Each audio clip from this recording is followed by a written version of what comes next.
survived it. And they didn't find a single bird with antibodies to West Nile, which meant that if you got it, you were dead. And if you died on the landscape, we didn't find you because you were scavenged so quickly. And in Idaho, when we were doing our telemetry study, we only were able to collect 2 sage grouse that were dead that tested positive for West Nile. And it's not because they didn't have it, it's just that we couldn't get to them quickly enough because things are scavenged so quickly in these landscapes. It's just, I mean, we had one bird with a radio on it that we actually almost watched it die. I mean, we went in on it at night and it was kind of staggering around. The next morning it was dead. But when the technician was walking to collect it the next morning, there was this fox like going for it, you know? So, I mean, they don't last, which is why we don't have a lot of evidence to be able to test to say, yes, this bird had West Nile. It's all sort of assumption based on other things that you're putting together.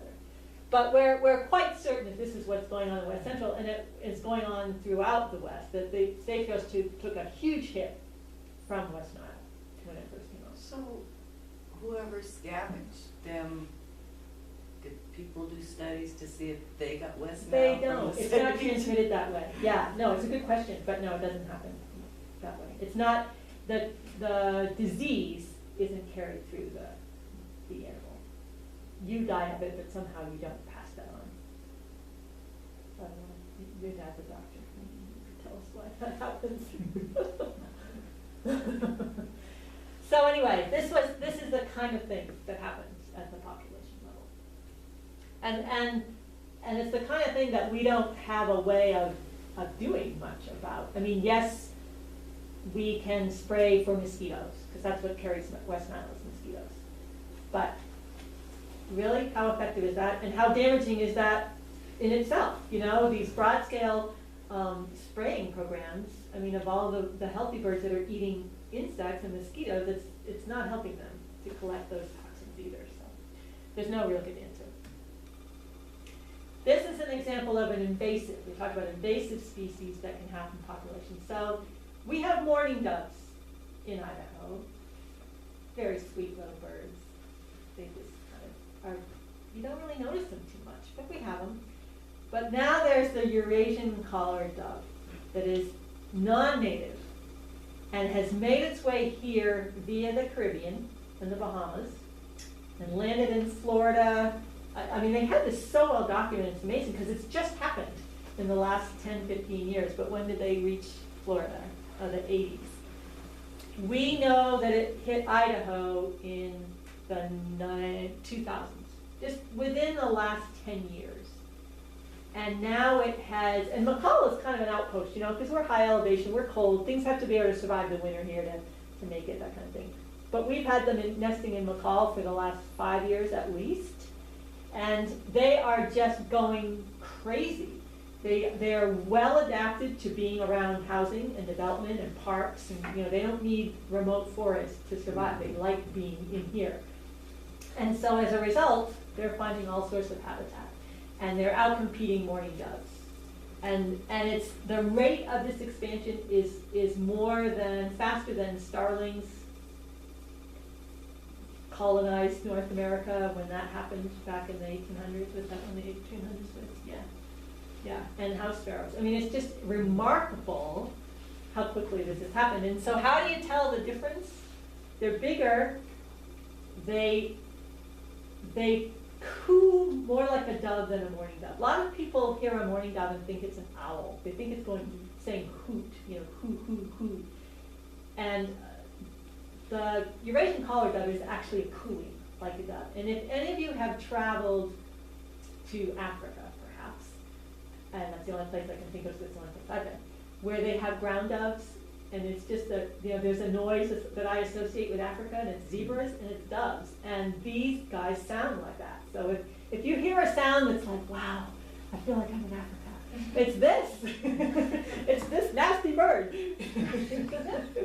And I'm not suggesting that you go out and wring their necks and shoot them. There's nothing we can do, but yeah, it's a real problem. And it's a perfect example of a, you know, we're a global community now, right? Things come here on any old way, boats, sailboats. boats, ships, who knows how they get here.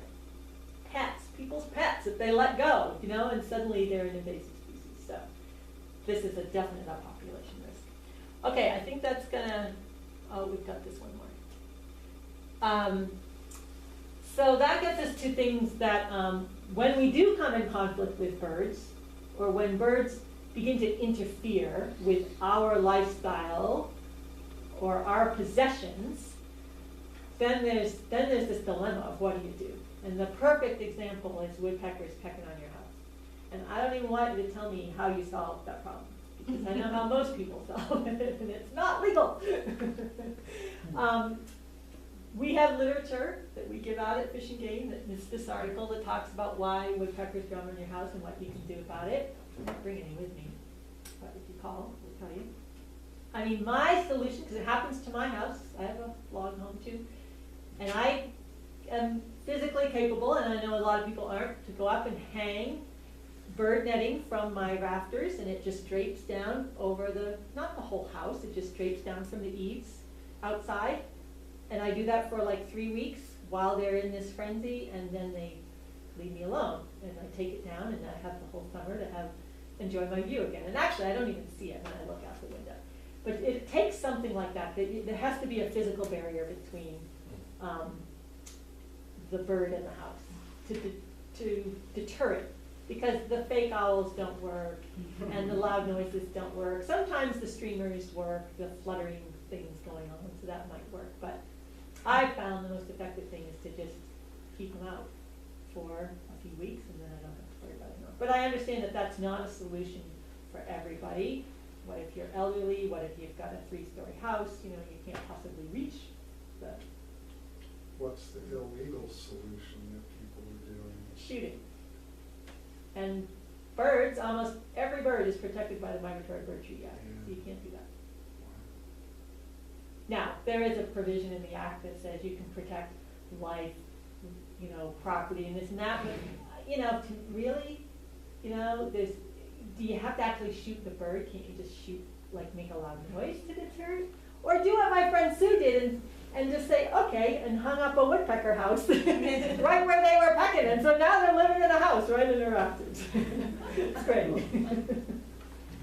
Yeah, I know, it's not an easy solution, but. Do they tend to not like cedar? Who knows? I don't know, for sure. Why, they don't bother your house? Not so much. But our neighbors get hit pretty Our hard all neighbors around really us. get it. Yeah. And I think part of it depends on how old the house is and whether there are ants and stuff. I know we have ants in our logs, and, you know, that's what they're going for too. Yeah. It's not that they're just pecking holes to peck holes. They've got a purpose. They're either trying to make a cavity or they're going after insects. You were saying they don't migrate, so do they kind of hibernate during the winter? Flickers are one of those short distance migrants. Some of them winter all year. If you've got bird feeders and you've got suet out, they're gonna stick around all year. Some of them just go a short distance. Yeah. But those urges to destroy your house are part of the breeding season. Yeah. And we'll come back to this. We'll come back to knowing your woodpeckers. So let's take a quick, what do you usually take? 10 minutes?